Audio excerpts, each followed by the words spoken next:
Graça e paz, irmãos. Eu queria trazer para vocês, nesse momento, um estudo bíblico doutrinário para o fortalecimento da alma de vocês, para o fortalecimento da fé de vocês. E para isso eu quero começar invocando a bênção do Senhor sobre a nossa vida. Vamos orar? Senhor Deus, nesse momento nós estamos aqui prontos, ó Deus, para ensinar a Tua Palavra, para estudar a Tua Palavra e aprender dela, Senhor. Eu peço que o Senhor abençoe esse momento de estudo. Eu peço que o Senhor abençoe a mim, que vou dar o estudo, que o Senhor abençoe também os irmãos que estão do outro lado do vídeo, que estão ouvindo essa palavra, que eles sejam, Senhor, edificados, fortalecidos na fé, e então eles sejam devidamente preparados para dar razão da sua esperança a qualquer que lhe pedir. Portanto, ó Deus, nos abençoa nesse momento, por Tua graça, em nome de Jesus. Amém. Bom, irmãos, o nosso estudo hoje tem como tema salvo de quê? Salvo de quê? E esse estudo é baseado num livro antigo e escrito por Sproul. Sproul foi um grande servo de Deus que faleceu recentemente. E então ele escreveu esse livro, Salvo de quê? E o pano de fundo desse livro foi um encontro que Sproul teve com um irmão no campus de uma universidade lá nos Estados Unidos. Certo irmão estava evangelizando pessoas que passavam lá no campus, e então quando Sproul ia passando, aquele irmão também se dirigiu a Sproul, e então aquele irmão perguntou assim: você já está salvo? E Sproul olhou para aquele irmão e perguntou assim: salvo de quê? E então com aquela pergunta do Sproul, ele percebeu que o irmão ficou embaraçado, o irmão ficou perdido, né? Ele ficou assim surpreso com a pergunta e não sabia dizer nada. Então Sproul concluiu que, embora aquele homem fosse zeloso com a questão da salvação, ele tinha pouco entendimento sobre o que a salvação significa. Ele apenas estava repetindo o que ouvia outras pessoas dizerem, o que ouvia outros pregadores dizerem, mas ele próprio não sabia o que aquilo significa, não sabia o que significa ser salvo. Então, segundo Sproul, aquele homem estava apenas expressando um jargão religioso, as palavras fluíam pelos lábios dele, sem serem processadas pela mente. E então Sproul pergunta: os evangélicos de hoje sabem do que o pecador é salvo, ou do que o pecador precisa ser salvo? Os evangélicos sabem? Aquele irmão não soube, ele ficou embaraçado, ficou perdido. E será que os evangélicos de hoje sabem do que os homens são salvos, ou do que os homens precisam ser salvos? Se essa pergunta for feita a você, meu irmão, e eu já estou fazendo agora: você é salvo? Você responde: sim, sou salvo. E eu te pergunto: você sabe do que você é salvo? Você vai evangelizar alguém para que alguém seja salvo. A pergunta é: você sabe do que aquela pessoa precisa ser salva? E daí então você vai evangelizá-la? Então é preciso que a gente saiba do que nós somos salvos, ou do que precisamos ser salvos, e do que as pessoas precisam ser salvas, para que elas tenham uma ideia correta da salvação. Então, o significado da salvação, você sabe qual é? Do que nós somos salvos. Salvação significa ser resgatado ou libertado de alguma calamidade ou catástrofe. Mas há uma única desgraça, há uma única catástrofe, há uma única calamidade definitivamente severa, da qual o resgate é a essência da doutrina bíblica da salvação. Que desgraça é essa? Que desgraça única é essa? Que calamidade única é essa? Da qual o homem precisa ser salvo. Primeiro, essa calamidade, essa desgraça, é a ira de Deus que está por vir. Portanto, o homem precisa ser salvo, o pecador precisa ser salvo da ira de Deus que está por vir, da ira de Deus que está por ser derramada sobre a raça humana pecaminosa. O apóstolo Paulo, escrevendo a sua primeira carta aos Tessalonicenses, no capítulo 1, versos 9 e 10, Paulo diz assim: pois eles mesmos, no tocante a nós, proclamam que repercussão teve o nosso progresso no vosso meio, e como, deixando os ídolos, vos convertestes a Deus para servirdes o Deus vivo e verdadeiro. Agora veja essa parte aqui, o versículo 10. E para aguardardes dos céus o seu Filho, a quem ele ressuscitou dentre os mortos, Jesus, que nos livra da ira vindoura. Então, do que nós somos salvos? Primeiro, nós somos salvos da ira vindoura. É isso que nós temos que anunciar aos pecadores. Vocês precisam ser salvos da ira vindoura. A ira que vai ser derramada sobre a raça humana pecaminosa, sobre a raça humana pecadora. A salvação que qualquer pecador poderá experimentar é o resgate, é o livramento da ira vindoura. Será que cremos que há uma ira ainda por vir? Parece-me que a maior incredulidade em nossa cultura e igreja hoje é a descrença na ira de Deus e na promessa infalível de julgamento para a raça humana. Talvez se você fizer uma enquete, até mesmo dentro da igreja, você vai ver que muita gente que se diz cristã, muita gente que se diz crente, não acredita na ira de Deus que vai ser derramada sobre a humanidade pecaminosa, incrédula. Você vai encontrar muita gente que não acredita no julgamento final sobre a raça humana. Porque a ideia dessas pessoas é a seguinte: Deus é amor, Deus é bondade, Deus é gracioso, então Deus não vai derramar sua ira sobre ninguém, Ele não vai julgar ninguém. Pelo contrário, em seu amor, Deus vai salvar todos. Deus vai conduzir todos para a salvação. Então, nós temos muita gente em nossos dias radicalmente enganada quanto à questão da ira de Deus que está por vir, quanto à questão do julgamento final que Deus trará sobre a raça humana pecaminosa. Tem muita gente incrédula desacreditando disso. Mas a Bíblia ensina que essa é a mais pura verdade. Deus já tem um dia determinado em que ele vai julgar o mundo com justiça e vai derramar sua ira sobre aqueles que são incrédulos, sobre aqueles que nessa vida não confiaram e nem confessaram Jesus como o Senhor e Salvador da vida deles. Sproul, nesse livro que eu estou trabalhando, diz que conversa com as pessoas sobre Jesus. E ele diz que houve muitas pessoas dizerem o seguinte: Sproul, se crer em Jesus é significativo para você, se lhe interessa, se lhe dá algum tipo de consolo, ou seja o que for, bom para você, mas eu não preciso de Jesus. Sproul diz que já ouviu pessoas dizerem isso para ele, que se é bom ter Jesus, se é bom servir Jesus, se Jesus é importante para você, legal para você, mas para mim não interessa. Eu não preciso dele. Para que eu preciso de Jesus? É o que dizem. A salvação de qualquer pecador poderá experimentar, ou a salvação que qualquer pecador poderá experimentar, é o resgate da ira vindoura. Então, será que nós cremos nisso? Será que nós cremos nessa verdade? E tem muita gente que não acredita, né? Tem muita gente incrédula que não acredita nisso, que haverá uma ira vindoura, que haverá um juízo final. Então, Sproul diz que ainda outras pessoas com quem ele tem conversado têm dito o seguinte: eu não preciso de bombeiros, porque minha casa não está pegando fogo. Quem precisa de bombeiros se não há fogo? Então ele conclui: quem precisa de um salvador quando não há nenhuma ameaça evidente de condenação à vista? As pessoas hoje simplesmente não creem que haverá um dia de juízo. Se, porém, crêssemos nisso, se de fato crêssemos, nosso fervor evangelístico aumentaria significativamente.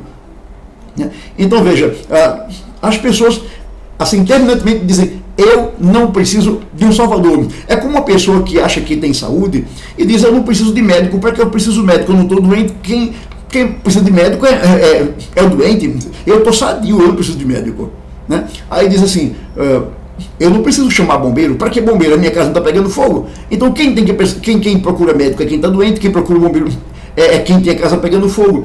Então eu estou bem. Assim, espiritualmente eu estou bem. Eu me sinto bem comigo mesmo, eu me sinto em paz com Deus. Então, para que eu preciso de um Salvador?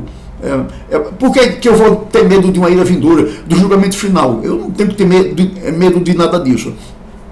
Então veja que as pessoas não levam a sério essa questão da ira de Deus, essa questão do julgamento que vai ser derramado sobre as pessoas. Aí veja, o problema é que não somente os incrédulos lá fora da igreja duvidam de que haverá uma ira de Deus derramada sobre os pecadores. Não apenas os incrédulos fora da igreja duvidam que haverá um dia de julgamento contra o mundo incrédulo, não. Mas até mesmo na igreja, ainda que muitos digam que acreditam que haverá um dia de juízo, haverá um dia em que a ira será derramada sobre os pecadores, ainda que digam isso, isso é apenas teoria. Porque parece que na prática, irmãos, nós não cremos nisso.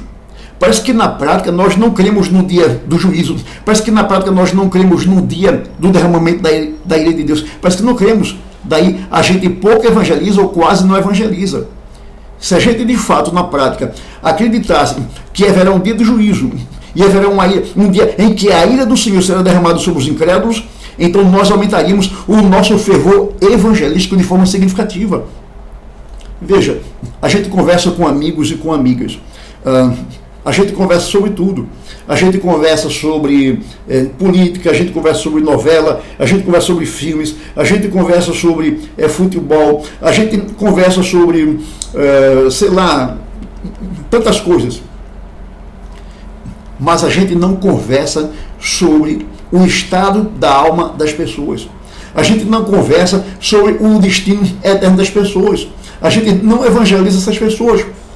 Hora nenhuma, momento nenhum. Sabe por quê? Porque na prática nós não acreditamos que aquela pessoa está debaixo da ira de Deus. Na prática nós não acreditamos que virá um juízo sobre aquela pessoa e sobre o mundo incrédulo. A gente não acredita. Por isso que a gente não evangeliza. No Antigo Testamento, a principal diferença entre o verdadeiro profeta era que ele... a diferença entre o verdadeiro e o falso profeta era que o verdadeiro profeta anunciava o dia do Senhor como um dia de ira devastadora. Claro que ninguém gostaria de ouvir isso, ninguém queria ouvir que haveria um dia do Senhor, que seria um dia de ira devastadora. Ninguém queria ouvir isso. Então, aí entrava o falso profeta. O falso profeta, em sua mensagem, negava exatamente a mensagem do verdadeiro profeta. Enquanto que o verdadeiro profeta dizia, virá o dia do Senhor, esse dia será um dia de ira devastadora. O falso profeta chegava e dizia assim, que nada, pessoal, que nada, meus irmãos, que nada, meus amigos. Deus é amor, Deus é bondade, Deus é compaixão, Deus é misericórdia, Deus é graça. Você está vendo que um Deus que é graça, que é misericórdia, que é amor, não vai derramar sua ira sobre ninguém, não vai derramar seu juízo condenatório sobre ninguém. Não dê ouvido a esses falsos profetas, é o que diziam os falsos profetas, e diziam mais. Esses profetas estão dizendo que o dia do Senhor será um dia de ira devastadora. Nada, meus irmãos, nada, meus amigos. O dia do Senhor será um dia de esplendor, será um dia de luzes, de gozo. Nada que vocês devem temer. Então, os falsos profetas diziam, Deus ama você e tem um plano maravilhoso para a sua vida. Essa era a mensagem do falso profeta. Deixando o povo tranquilo, no seu comodismo. Enquanto que o verdadeiro profeta tirava o povo do comodismo, levava o povo a refletir naquilo que estava ouvindo. O falso profeta vinha e contrariava a mensagem do verdadeiro profeta. Né? Então a realidade, porém, é que Deus não tem planos maravilhosos para pecadores impenitentes. Essa é a mensagem de hoje, né? Deus te ama e tem um plano maravilhoso na tua vida. Jesus te ama e tem um plano maravilhoso na tua vida. É o que os falsos pregadores dizem para os pecadores impenitentes, para os pecadores que não se arrependem dos seus pecados. Ó irmãos, amigos, Deus de fato tem um plano maravilhoso. Mas para quem esse plano maravilhoso está reservado? Para aqueles que já foram reconciliados com Ele através de Jesus Cristo. Nenhum pecador impenitente, nenhum pecador que ainda não se arrependeu dos seus pecados, nenhum pecador que ainda não crê em Jesus como seu Senhor Salvador, nenhum pecador que não foi ainda reconciliado com Deus através da morte de Jesus, nem deles está debaixo do plano maravilhoso de Deus. Mas o que está sobre esses pecadores é uma espada afiada de 2 gumes, apontada para o pescoço deles, a ponto de decapitá-lo e jogá-lo no inferno. O verdadeiro profeta, o verdadeiro pregador anuncia, amigo, arrependa-se dos seus pecados e se reconcilie com Deus através de Jesus. Caso contrário, você será julgado e condenado e lançado no inferno. Essa é a mensagem do pregador verdadeiro. A mensagem do falso pregador não, Jesus te ama, não importa o que você faz, não importa como você vive, Ele te ama e tem um plano maravilhoso na sua vida. É assim que a gente ouve as pregações nos nossos dias.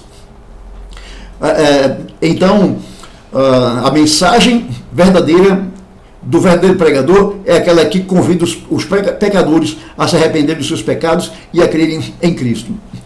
Preste atenção a essa mensagem de Amós, no capítulo 5, versos 18 a 20, uma mensagem que trata a respeito do dia do Senhor, uma mensagem que contraria a mensagem dos falsos profetas, né? Enquanto que os falsos profetas dizem, não, está tudo bem, Deus é amor, Deus ama vocês, está tudo certo, o profeta de Deus diz nada disso. Veja o que é que o dia do Senhor significa.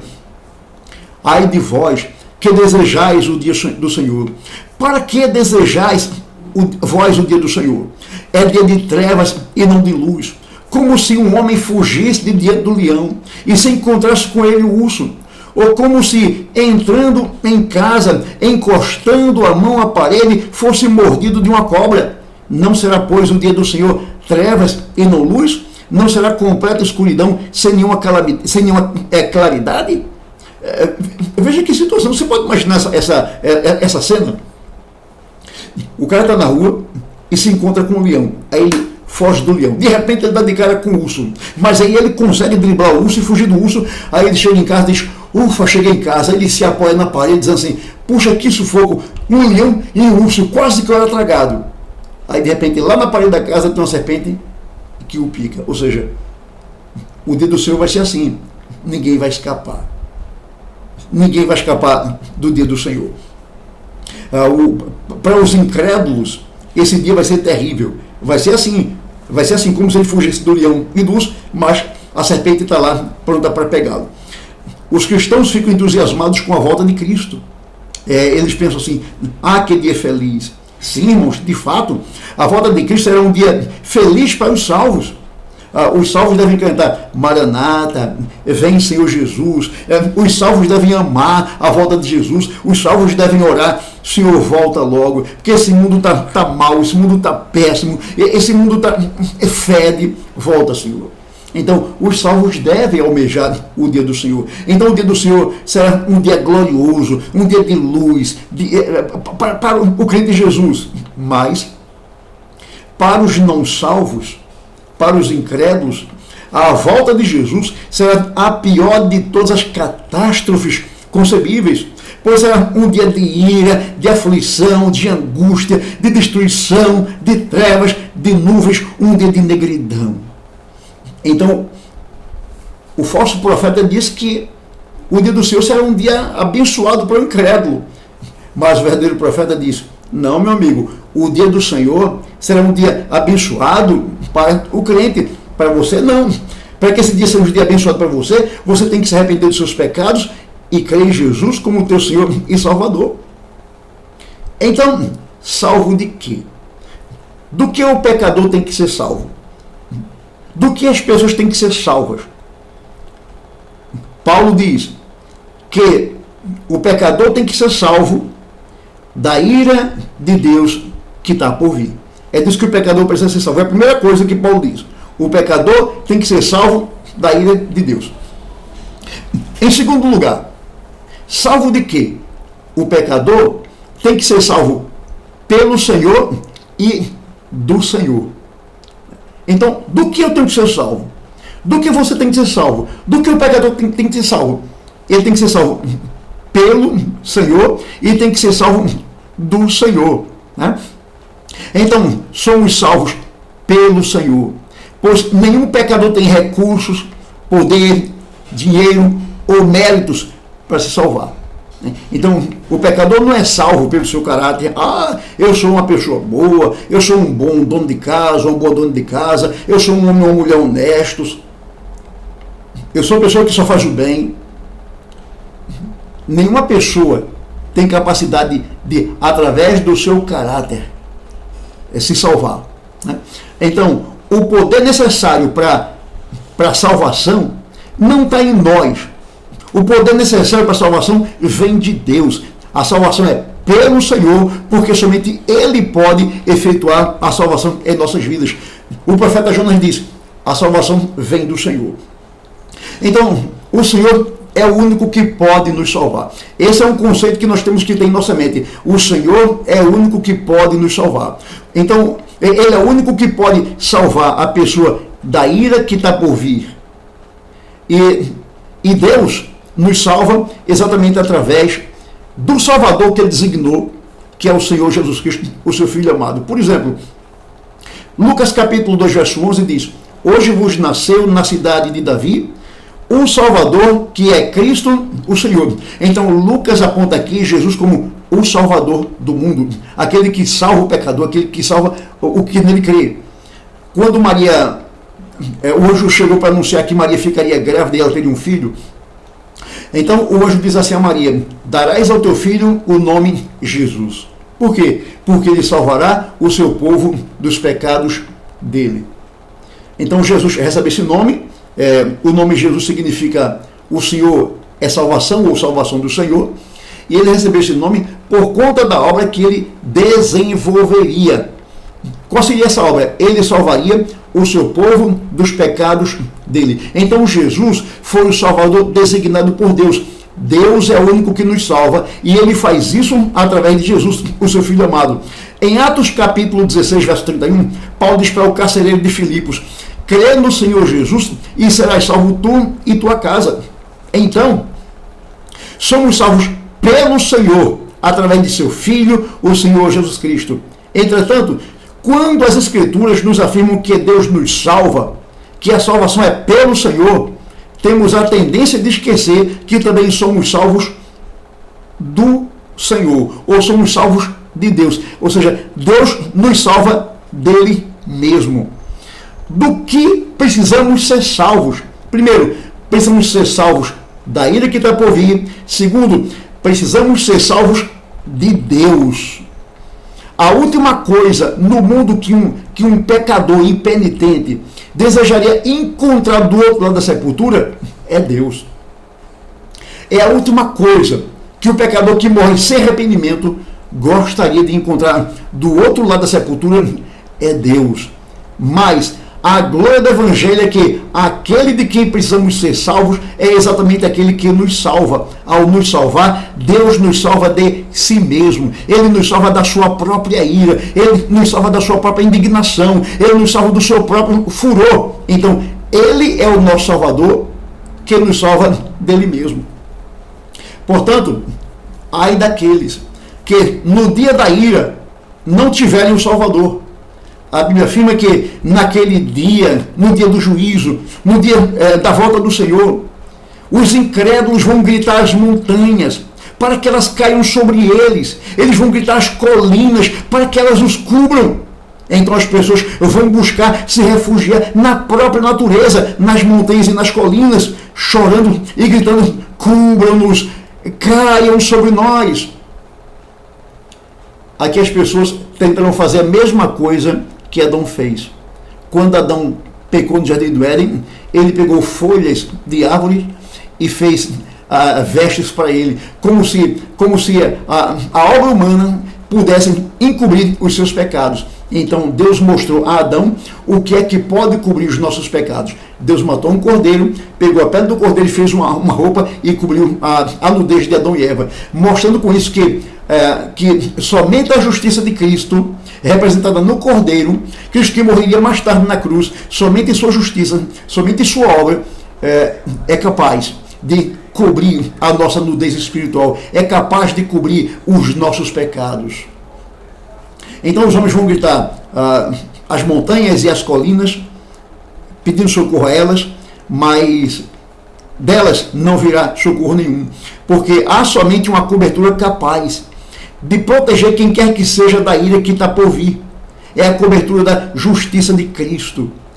Quando depositamos nossa fé em Cristo, Deus nos cobre com as vestes da justiça de Cristo. Então quem corre para Cristo tem paz com Deus e está livre de toda condenação. Portanto, é em Cristo que Deus nos salva dele mesmo. É em Cristo que Deus nos salva de sua ira. É em Cristo que Deus nos salva de sua condenação. É em Cristo que Deus nos salva de seu juízo condenatório. É em Cristo. Daí então, nós temos que ensinar o pecador a correr para Cristo. Temos que admoestar o pecador a correr para Cristo, a se voltar para Cristo em busca de salvação. Quando houve aquele evento do dilúvio, vocês lembram bem do evento do dilúvio nos dias de Noé? Então, ali foi a chegada do dia do Senhor. E quase todos os habitantes da terra pereceram no dilúvio. Por que quase todos? Porque alguns foram salvos na arca. Noé, sua esposa, seus 3 filhos e suas 3 noras. Foram salvos na arca no dia do Senhor. Enquanto que o resto da humanidade pereceu lá nas águas do dilúvio. Então, para Noé e sua família, o dia do Senhor foi um dia de salvação. Foi um dia de libertação daquela catástrofe, daquela calamidade que foi o dilúvio. Mas para os descrentes, o dia do Senhor foi um dia de morte, foi um dia de destruição, foi um dia de desgraça. Assim também, quando Jesus voltar, e a volta de Jesus será o dia do Senhor. Então, para o descrente, quando Cristo voltar, o dia do Senhor será um dia de trevas, sem nenhuma luz. Mas para o cristão, o dia do Senhor será um dia de luz, sem nenhuma escuridão. Então veja a diferença do dia do Senhor para o crente e para o incrédulo. Para o crente, dia de bem-aventurança, dia de paz, dia de alegria, dia de luz, dia de claridade. Para o incrédulo, é um dia de horror, de terror, de aflição, de angústia, um dia de negridão. Se você não é crente, pense nisso. Se você não é crente ainda, pense nisso. Arrependa-se dos seus pecados e se volte para Jesus, confessando como teu Senhor e Salvador. E você que já é crente, meu irmão, louve a Deus, porque Ele te livrou já da ira que está por vir, te livrou do juízo condenatório. E quando Jesus voltar, esse dia para você será um dia de luz, um dia de alegria, de bem-aventurança. Mas se você não é crente, esse dia será terrível para você. Então hoje, o Senhor te convida ao arrependimento. O Senhor te convida a se converter dos teus pecados e entregar a tua vida a Jesus Cristo. Então, se há algo que foi inegavelmente perdido em nossa cultura, é a ideia de que os seres humanos devem inevitavelmente prestar contas a Deus por sua vida individual e pessoalmente. Né? Isso se perdeu. Se perdeu primeiramente porque os pregadores não pregam mais sobre isso. Que os pecadores vão prestar contas diante de Deus. É muito raro você ouvir um pregador falar sobre isso. Muito raro. Que os pecadores vão prestar contas diante de Deus. O que você tem ouvido no rádio e na televisão aí é que Deus é amor, que Ele ama o pecador e que Ele tem um plano maravilhoso para o pecador e que Ele quer te dar saúde e que Ele quer te dar riqueza. É isso que você ouve.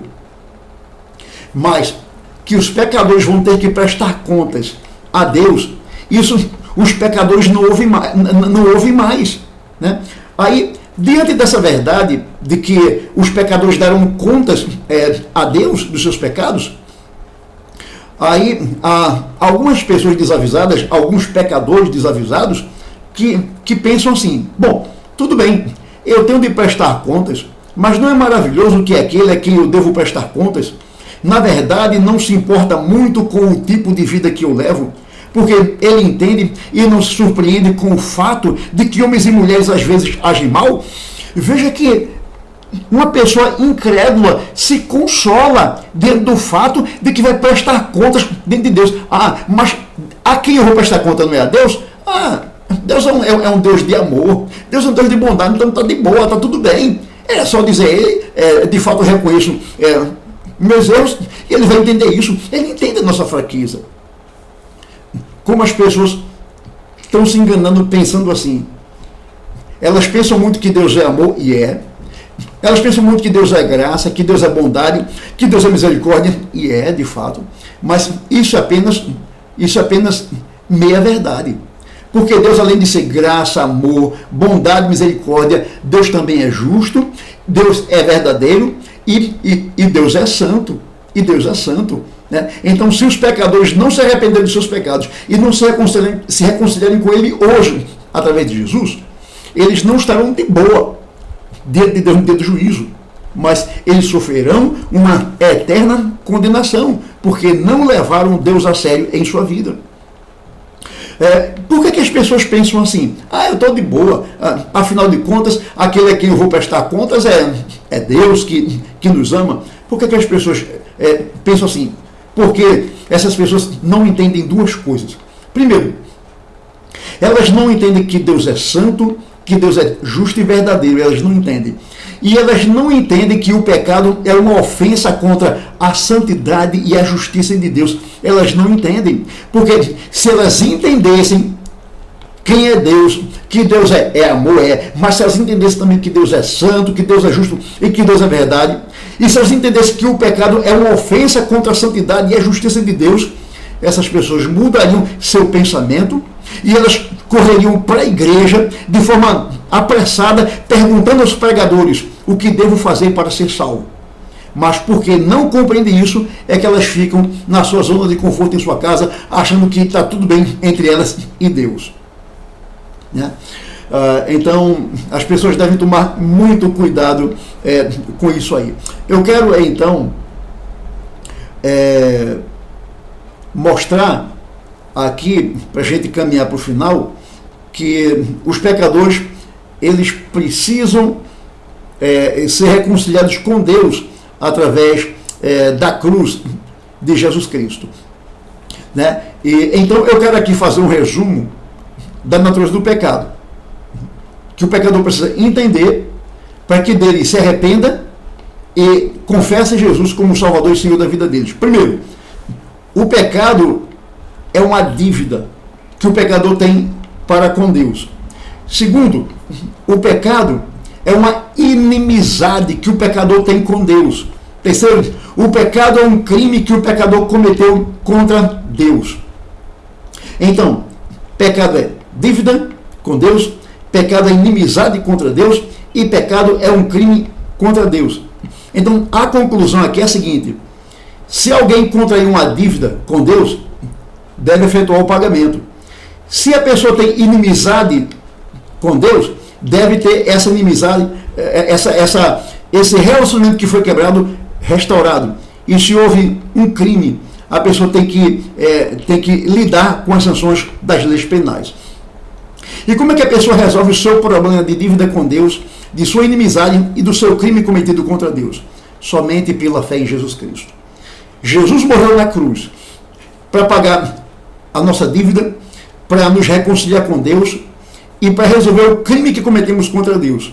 Mas ele não resolve isso por nós de forma automática. Morreu na cruz, então meu problema com Deus, minha dívida, minha inimizade e meu crime contra Deus está solucionado. Não. É preciso que haja uma resposta por parte do pecador. É preciso que o pecador entenda: Jesus morreu na cruz para resolver meu problema com Deus. E ele me chama a ter fé nele, ele me chama a entregar minha vida a ele me chama a confessá-lo como o Senhor e Salvador da minha vida. Então, Jesus não pagou tudo isso de forma mecânica e automática para a sua vida, meu amigo.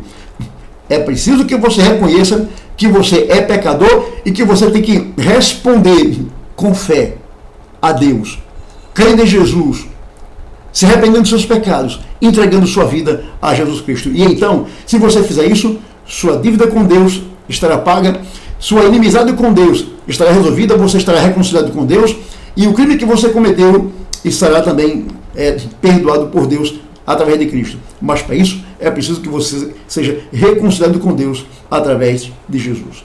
Portanto, irmãos, essa foi a palavra que eu quis trazer para você, para a sua edificação, para o seu fortalecimento, sabendo que Deus te salvou da ele que está por vir, e ele te salvou dele mesmo, da sua fúria, do seu furor que ele vai derramar sobre a raça humana impenitente. Então, Deus abençoe a você. Vamos orar? Senhor Deus, muito obrigado por essa palavra que nós ouvimos. Palavra, Senhor, que nos ensina que o Senhor nos salvou da ira que está por vir, o Senhor nos salvou do juízo condenatório, o Senhor nos salvou do Senhor mesmo, através da pessoa bendita de Jesus. Ó Deus, muito obrigado por essa compreensão e que o Senhor faça outros servos do Senhor a terem essa mesma compreensão. E eu te peço por aqueles que não são crentes, ó Deus, que eles compreendam isso e então que eles se arrependam dos seus pecados e confessem Jesus como Senhor e Salvador pessoal deles. No nome de Jesus. Amém.